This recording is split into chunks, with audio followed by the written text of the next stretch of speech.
ಮೀಡಿಯಾದವರೆಗೂ ಧನ್ಯವಾದಗಳು. Throughout career ಜರ್ನಿಯಲ್ಲಿ ಎಲ್ಲರೂ ಸಾಥ್ ಕೊಟ್ಟಿದ್ದೀರಾ ಅಂದರೆ ಥ್ಯಾಂಕ್ ಯು. ಆ್ಯಂಡ್ ನಮ್ಮ ಜೊತೆ ಗೆಸ್ಟ್ಗಳು ಬಂದು ಓದು ಸರ್ಗೋಸ್ಕರ ಸೊ ಥ್ಯಾಂಕ್ ಯು ಸರ್, ನಮಗೆ ಸಪೋರ್ಟ್ ಮಾಡ್ತಿದ್ದೆ ಬಂದಿದ್ದೀರಾ. ಏನು ಹೇಳೋದು ಅಂದರೆ 25 ದಿನ ಪೂರೈಸಿದೆ ಅನ್ನೋದೇ ಒಂದು ಅಂದರೆ ಅದು ಒಂಥರ ಇಮೋಷನಲ್ ಖುಷಿಯ ಅಥವಾ ಏನಂತ ಹೇಳೋಕ್ಕೆ ಒಂಥರ ನರ್ವಸ್ನೆಸ್ ಕೂಡ. ಈ ಥರ ಸ್ಟೇಜ್ ಮೇಲೆ ಬಂದು 25 ದಿನಕ್ಕೆ ನಾನು ಬಿಸ್ನೆಸ್ ಮಾತಾಡ್ತಿರೋದು. ಐ ಥಿಂಕ್ ಅದಕ್ಕೆ ನಾನು ಫಸ್ಟ್ ಪವನ್ ಅವ್ರಿಗೆ ಮತ್ತೆ ಗುರು ಬಂದಿದ್ದಕ್ಕೆ ಥ್ಯಾಂಕ್ ಯು ಹೇಳೋದಕ್ಕೆ ಇಷ್ಟಪಡ್ತೀನಿ. ಒಂದು ಕಲಾವಿದೆಗೆ ಐ ಥಿಂಕ್ ಸಿನಿಮಾ ನಾವು ಎಷ್ಟು ಕಷ್ಟಪಟ್ಟು ಮಾಡಿದ್ರು ತೆರೆ ಮೇಲೆ ಬಂದು ಇಷ್ಟು ದಿನ ಓಡಿದಾಗ ಒಂಥರ ಸ್ಫೂರ್ತಿ ಆಗಿದೆ. ಆಯ್ತು ಎಷ್ಟು ಸಿನಿಮಾ ಮಾಡ್ತೀವೋ ಗೊತ್ತಿಲ್ಲ, ಬಟ್ ಇವತ್ತಿಗೆ ಈ ಒಂದು ದಿನಾನ ನಾವು ಚೆರಿಶ್ ಮಾಡೋದಕ್ಕೆ ಖುಷಿ ಪಡ್ತೀವಿ. ಆಕ್ಚುಲಿ ಏನೇನೋ ಹೇಳ್ಬೇಕು ಅನ್ಕೊಂಡಿದ್ದೆ, ಬಟ್ ಏನೋ ಗೊತ್ತಿಲ್ಲ, ನನ್ನ ಲೈಫಲ್ಲಿ ಇಷ್ಟು ನರ್ವಸ್ ನಾನು ಆಗಿಲ್ಲ ಅನ್ಸುತ್ತೆ ಸರ್. ಅದೇ ಮರ್ತೋಯ್ತು. ಬಟ್ ಆದರೂ ಎಲ್ಲ ನಮ್ಮ ಟೆಕ್ನಿಷಿಯನ್ಸ್ಗೆ ನಾನು ಥ್ಯಾಂಕ್ ಯು ಹೇಳ್ತೀನಿ. ಆ್ಯಂಡ್ ಸತೀಶ್ ಸರ್ ಇದ್ದಾರೆ ನಮ್ಮ ಎಡಿಟರ್, ಆಮೇಲೆ ನಮ್ಮ background score sir. I think first time ನಾನು ಮೂವಿ ನೋಡುವಾಗ ನಾನು ಹೇಳಿದ್ದೆ ಸರ್, ತುಂಬ ಚೆನ್ನಾಗಿ ಬಂದಿದೆ. ಇನ್ಫ್ಯಾಕ್ಟ್ ನಮ್ಮ ಪ್ರೀವಿಯಸ್ ಶೋ ಆದಮೇಲೆ ಕೂಡ ತುಂಬ ಜನರು ಮ್ಯೂಸಿಕ್ ಬಗ್ಗೆ ಮಾತಾಡಿದ್ರು. ಅದಲ್ಲದೆ ಎಲ್ಲ ಸೀರಿಯಲ್ ಆಕ್ಟರ್ ಅಂತ ಹೇಳೋದಕ್ಕೆ ಬೇಡ, ಸರ್ ಆಲ್ರೆಡಿ ಹೇಳಿದ್ರು ನಾವೆಲ್ಲ ಸೀರಿಯಲ್ ಅಂದರೆ ಯಾಕೆ ಆ ಥರ ಅಂತ. ಸೊ ಅದಕ್ಕಿಲ್ಲ, ಎಲ್ಲ ನಮ್ಮ ಏನು ಹೇಳ್ತಾರೆ ಲೆಜೆಂಡ್ರಿ ಆಕ್ಟರ್ಸ್ ಅಂತ ಹೇಳ್ಬೋದು. ಎಲ್ಲರ ಜೊತೆಗೂ ವರ್ಕ್ ಮಾಡೋದಕ್ಕೆ ಸಿಕ್ತು, ಅದು ಒಂದು ನನ್ನ ಪುಣ್ಯ ಅಂತ ನಾನು ಹೇಳೋಕ್ಕೆ ಇಷ್ಟಪಡ್ತೀನಿ.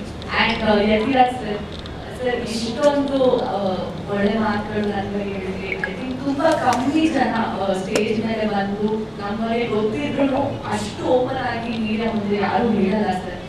ನನ್ನ ನಮ್ಮ ಅಪ್ಪ ಹೆಸರು ನಿಮ್ಮ ಹೆಸರು ಒಂದೇ, ಹಾಗಾಗಿ ಅವ್ರ ಥರನೇ ನನಗೆ ಆ್ಯಕ್ಚುಲಿ ನಾನು ಹೇಳಿದ್ದೆ ನಿಮಗೆ, ನನ್ನ ಜೊತೆ ಅವ್ರು ಇಲ್ಲ ಇವತ್ತು, ಬಟ್ ಈ ಥರ ನಿಮ್ಮಿಂದ ನನಗೆ ಅದೇ ನಾನು ಒಂಥರ ಇಮೋಷನಲ್ ಆಗಿದ್ರು. ಆ್ಯಕ್ಚುಲಿ ಅವ್ರನ್ನ ತುಂಬ ಮಿಸ್ ಮಾಡ್ಕೊಳ್ತೀನಿ ನಾನು. ಅದಕ್ಕೆ ನಾನು ತುಂಬ ಅದಕ್ಕೆ ಸ್ವಲ್ಪ ಇಮೋಷನಲ್.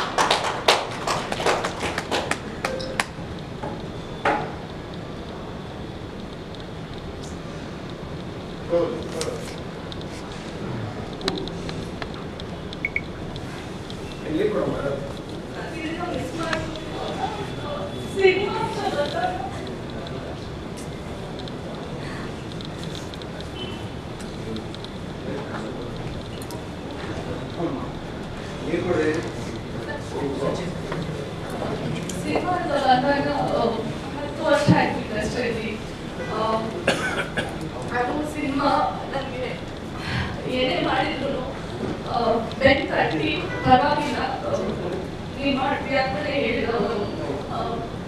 ನಾನು ಅವ್ರನ್ನ ಇಷ್ಟು ಬೇಗ ಕಾಣ್ಬೋದು ಈ ಥರ ಯಾವತ್ತು ಅನ್ಕೊಂಡಿರಲಿಲ್ಲ. ಇನ್ಫ್ಯಾಕ್ಟ್ ಇವತ್ತು ಅವ್ರು ಇಟ್ಟಿದ್ರೆ ತುಂಬ ಖುಷಿ ಪಡ್ತಾರೆ. ಬಿಕಾಸ್ ನನಗೆ ಮೀಡಿಯಾದವ್ರು ಎಷ್ಟು ಸಪೋರ್ಟ್ ಮಾಡಿದ್ದಾರೆ ಅಷ್ಟೇ ನನಗೆ ನನ್ನ ಅಪ್ಪ ಯಾವುದೇ ಸಿನಿಮಾ ಬಂದ್ರೂ ಒಂಥರ ಅರ್ಧ ಪ್ರಮೋಷನ್ ಅವರೇ ಮಾಡ್ತಿದ್ರು ನನಗೆ.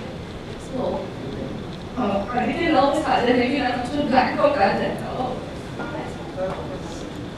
ಸಡನ್ ಆಗಿ ಎಲ್ಲ ಮಾತಾಡ್ಕೆ ಐ ಥಿಂಕ್ ಏನೋ ಒಂದ್ ಕಡೆ ನಮ್ಮ ಅಪ್ಪಗೆ ನಾನು ಎಷ್ಟು ಸಿನಿಮಾ ಮಾಡಿದ್ರೆ ಅದೆಷ್ಟು ಸೂಪರ್ ಹಿಟ್ ಆಯ್ತು ಅನ್ನೋದು ಖುಷಿ ಎಷ್ಟು ಕೊಡ್ತಿತ್ತು. ನನ್ನ ಒಂದು ಕ್ಯಾರೆಕ್ಟರ್ ಬಗ್ಗೆ ಇಷ್ಟು ಒಳ್ಳೇದು ಒಬ್ರು ಸೀನಿಯರ್ ಆಕ್ಟರ್ ಹೇಳ್ತಿರೋದನ್ನ ಕೇಳಿ ಅಷ್ಟೇ ಖುಷಿ ಪಡ್ತಾ ಇದ್ರು ಅವರು. ಐ ಥಿಂಕ್ ನಾವು ಎಷ್ಟು ಸಿನಿಮಾ ಮಾಡ್ತೀವಿ, ಐ ಥಿಂಕ್ ನಾನು ಬೇರೆ ಆರ್ಟಿಸ್ಟ್ ಬಗ್ಗೆ ಗೊತ್ತಿಲ್ಲ, ಬಟ್ ನಾನು ಒಂದು ಯಾವತ್ತಿಗೂ ಅವರಿಂದ ಕಲ್ತಿರೋದೇನಂದ್ರೆ 100 ಸಿನಿಮಾ ಮಾಡ್ಬೋದು, ಬಟ್ ಹೆಸರು ಒಂದೇ ನಮ್ಮ ಜೊತೆ ಉಳ್ಕೊಳ್ಳೋದು. ಅದನ್ನ ನಾನು ಇಲ್ಲಿ ನಮ್ಮ ಇಂಡಸ್ಟ್ರಿಯಲ್ಲಿ ನಾನು ಉಳಿಸ್ಕೊಂಡು ಮುಂದೆ ಹೋಗೋದಕ್ಕೆ ಇಷ್ಟಪಡೋಂಥ ವ್ಯಕ್ತಿ.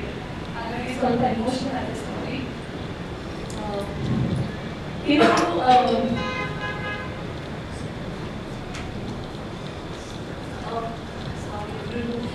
ಇನ್ನೊಂದು ಹೇಳಬೇಕು, ಪವನ್ ಅವರು ನನಗೆ ಈ ಸಿನಿಮಾ ಕೊಟ್ಟಿದ್ದಾಗ ನನಗೆ ಯಾವ ಒಂದು ಸಿನಿಮಾ ಆಪರ್ಚುನಿಟಿ ಕೂಡ ನನ್ನ ಕೈಯಲ್ಲಿ ಇರಲಿಲ್ಲ. ನಾನು ಇಂಡಸ್ಟ್ರಿ ಬಿಟ್ಟು ಹೊರಡಬೇಕು ಅಂತ ನಿರ್ಧಾರ ಮಾಡಿರೋ ಟೈಮಲ್ಲಿ ನನಗೆ ಫಸ್ಟ್ ಬಂದಿದ್ದ ಸಿನಿಮಾ ಧೀರ ಸಾಗರ. ಅದಾದ್ಮೇಲೆ ನಾನು ಶುಗರ್ ಫ್ಯಾಕ್ಟ್ರಿ, ಐದಾವದು, ನವಕರಣ, ಬೇರೆ ಸಿನಿಮಾಗಳನ್ನ ಒಪ್ಕೊಂಡೆ. ಸೊ ನನಗೆ ಇದು ತುಂಬಾ ಇಮೋಷನಲ್ ಯಾಕೆ ಆಗ್ತೀನಿ ಅಂದ್ರೆ ಈ ಮೂವಿ ನನಗೆ ಇಲ್ಲಿ ಇರೋದಕ್ಕೆ ಒಂದು ಜಾಗ ಮಾಡಿಕೊಡ್ತು. ಆ್ಯಂಡ್ ಪವನ್ ಅವರ ಡೈರೆಕ್ಷನ್ ಆಗಿ ನಾನು ನಿಜ ಹೇಳ್ತೀನಿ, ನಾನು ಸಿನಿಮಾ ನೋಡೋ ಮುಂಚೆ ನಾನು ಏನು ಎಕ್ಸ್ಪೆಕ್ಟೇಷನ್ಸ್ ಇಟ್ಕೊಂಡಿದ್ದೆ, ನಾನು ಸಿನಿಮಾ ನೋಡಿದ ಮೇಲೆ ನಾನು ನಿಜವಾಗ್ಲೂ ನಾನು ಹೇಳಿದವ್ರಿಗೆ ನನ್ನ ಎಕ್ಸ್ಪೆಕ್ಟೇಷನ್ ನಾವು ಮೀರಿಬಿಟ್ಟು ನೀವು ಮಾಡಿದ್ದೀವಿ ಆ ಸಿನಿಮಾನ ಅಂತ. ಯಾಕಂದ್ರೆ ದೊಡ್ಡ ಬಜೆಟ್ ಸಿನಿಮಾ ಯಾರು ಬೇಕಾದ್ರೂ ಮಾಡ್ಬೋದು, ಬಟ್ ಒಂದು ಬಜೆಟ್ ರಿಸ್ಟ್ರಿಕ್ಷನ್ ಅಲ್ಲಿ ಒಂದು ಸಿನಿಮಾ ಮಾಡೋದು ಅದು ಈಸಿ ಅಲ್ಲ. ಆದ್ರೆ ನಾನು ನಿಲ್ಲಿಸಿ 25 ದಿನ ಸೆಲೆಬ್ರೇಟ್ ಮಾಡೋದು ಇವತ್ತಿನ ಕಾಲಕ್ಕೆ ಅದು ಡೆಫಿನೆಟ್ ಆಗಿ ಆಗಲ್ಲ. ಅದನ್ನ ತುಂಬಾ ತುಂಬಾ ಹೆಮ್ಮೆಯಿಂದ ಹೇಳ್ಕೊತೀನಿ. ನಾನು ಅವ್ರಿಗೆ ಏನ್ ಸಪೋರ್ಟ್ ಮಾಡೋಕ್ಕಾಗಿದೆ ನನಗೆ ಗೊತ್ತಿಲ್ಲ, ನನಗೆ ಎಷ್ಟಾಗುತ್ತೆ ನಾನು ಅಷ್ಟು ಮಾಡಿದ್ದೀನಿ. ಬಟ್ ಇಂಥವ್ರಿಗೆ ನಾವೆಲ್ಲ ಸಪೋರ್ಟ್ ಮಾಡಬೇಕು. ಯಾಕಂದ್ರೆ ಇವಾಗ ಜನನೇ ಬರ್ತಾ ಇಲ್ಲ ಥಿಯೇಟರ್ಗೆ. ಅಂತ ಟೈಮಲ್ಲಿ ಪ್ರೊಡ್ಯೂಸರ್ಸ್ ಧೈರ್ಯ ಮಾಡಿಕೊಂಡು ಸಿನಿಮಾ ಮಾಡ್ತಿದ್ದಾರೆ ಅಂದಾಗ ಆರ್ಟಿಸ್ಟ್ ಎಲ್ಲರೂ ಕೂಡ ಅವ್ರವ್ರ ಟೀಮ್ಗೆ ಸಪೋರ್ಟ್ ಮಾಡಬೇಕು. ನಾನು ಒಂದು ಆರ್ಟಿಸ್ಟ್ ಆಗಿ ಕೇಳ್ಕೊತೀನಿ. ಯಾಕಂದ್ರೆ ಇತ್ತೀಚೆಗೆ ತುಂಬಾ ಜನ ಹೇಳ್ತಿದ್ದಾರೆ ಆರ್ಟಿಸ್ಟ್ಗಳು ಪ್ರಮೋಷನ್ ಬಂದಾಗ ಬರ್ತಾ ಇಲ್ಲ, ಅವ್ರು ಬೇರೆ ಸಿನಿಮಾ ಮಾಡ್ತಿದ್ದಾರೆ ಅಂದಾಗ ಹೊಸಬ್ರು ತಂಡಕ್ಕೆ ನಾನು ಯಾಕೆ ಹೋಗೋದು, ಇವಾಗ ನಾವು ಸ್ವಲ್ಪ ಹುಟ್ಟು ಪರಿಚಯ ಇದ್ದವ್ರಾಗಿದ್ವಿ ಅಂತ. ಬಟ್ ನಾನು ಅದನ್ನ ಯಾವತ್ತಿಗೂ ನಂಬಲ್ಲ. ಯಾಕಂದ್ರೆ ಒಂದು ಸಿನಿಮಾ ನಂಬಿಕೆ ಇಟ್ಕೊಂಡು ಹಾಕಿದ್ದಾರೆ, ನಮ್ಮ ಮೇಲೆ ದುಡ್ಡು ಅಥವಾ ನಂಬಿಕೆ ಇಟ್ಟು ಒಂದು ಪಾತ್ರ ಕೊಟ್ಟಿದ್ದಾರೆ ಅಂದ್ಮೇಲೆ ಅವ್ರ ಜೊತೆ ಅದು 25 ದಿನ ಇರಲಿ ಅಥವಾ 10 ದಿನ ಇರಲಿ ಅಥವಾ 1 ವಾರ ಇರಲಿ ನಾವು ಇರಬೇಕು. ಸೊ ನಾನು ಅದನ್ನ ಮಾಡಿದ್ದೀನಿ ಅಂದ್ಕೊಂಡಿದ್ದೀನಿ. 55 ದಿನ ಆಗಿ ಮತ್ತೆ ಸಿಗೋಣ. ಅವತ್ತು ನನಗೋಸ್ಕರ ಆಗಲ್ಲ ಅನ್ಸುತ್ತೆ. ಬಟ್ ನಿಜವಾಗ್ಲೂ ಖುಷಿ ಆಗ್ತಾ ಇದೆ. ನಾನು ಏನೇನೋ ಹೇಳ್ಬೇಕು ಅಂತ ಎಲ್ಲ ಎಷ್ಟು ಹೇಳ್ಬೇಕು ಅಂತ ಅನ್ಕೊಂಡಿದ್ದೆ ಲ್ಯಾಕ್ ಔಟ್ ಆಗಿದೆ. ಆ್ಯಂಡ್ ಗುಲ್ಬರ್ಗ ಎಲ್ಲರಿಗೂ ನಾನು ಥ್ಯಾಂಕ್ ಯು ಹೇಳೋದಕ್ಕೆ ಇಷ್ಟಪಡ್ತೀನಿ. ಇನ್ಫ್ಯಾಕ್ಟ್ ನಾನು ಫಸ್ಟ್ ಟೈಮ್ ಗುಲ್ಬರ್ಗಕ್ಕೆ ಹೋಗಿದ್ದು ಆ ಒಂದು ದಿನದಲ್ಲಿ ನಾನು ಬಂದ ಮೇಲೆ ನನಗೆ ಸಿಕ್ಕಿರೋ ಪ್ರೀತಿ, ನಾನು ಇನ್ಸ್ಟಾಗ್ರಾಮಲ್ಲಿ ಎವ್ರಿ ಡೇ ನನಗೊಂದು ಹೊಸ ಫ್ಯಾನ್ ಪೇಜ್ ಆಗ್ತಾ ಇದೆ. ನಾನು ಏನಿದು ಅಂತ ನನಗೆ ತುಂಬ ಖುಷಿ ಆಗ್ತಿದೆ. ಆ್ಯಂಡ್ ಇನ್ಸ್ಟಾರ್ ಅವರು ಇದ್ದಾರೆ ನನ್ನ ಜೊತೆ, ನನ್ನ ಫ್ರೆಂಡ್ ಕ್ಯಾನ್ಸಲ್ ಮಾಡಿದ್ದಾರೆ. ಆ್ಯಂಡ್ ನನಗೆ ಸಪೋರ್ಟ್ ಆಗಿ ನಿಂತು ನನ್ನ ಸಿಸ್ಟರ್ ಅಶ್ವಿತಿ ಅವರು, ಬಟ್ ಅವರು ಕೂಡ ನನಗೆ ಸಪೋರ್ಟ್ ಆಗಿ ನಿಂತಿದ್ದಾರೆ. ನನ್ನ ಫ್ರೆಂಡ್ ಎಲ್ಲರೂ ಬಂದಿದ್ದಾರೆ, ಫೋನಿಗೆ ಅಷ್ಟೇ ಅವರು. ಆಮೇಲೆ ನಮ್ಮ ಟೀಮ್ ನನ್ನ ಜೊತೆ ಬಸವ ನನ್ನ ಸಿಸ್ಟರ್ ಆಗಿ ಕೆಲಸ ಮಾಡಿದ್ದಾರೆ, ಅವ್ರು ಬಂದಿದ್ದಾರೆ, ಅವ್ರಿಗೂ ಥ್ಯಾಂಕ್ ಯು ಹೇಳ್ತೀನಿ. ಎಲ್ಲರೂ ಹೆಸರು ಹೇಳಿದ್ದೀನ ಅಂತ ಥಿಂಕ್ ಮಾಡ್ತಾ ಇದ್ದೀನಿ. ಬಟ್ ಥ್ಯಾಂಕ್ ಯು ಎಲ್ಲರೂ.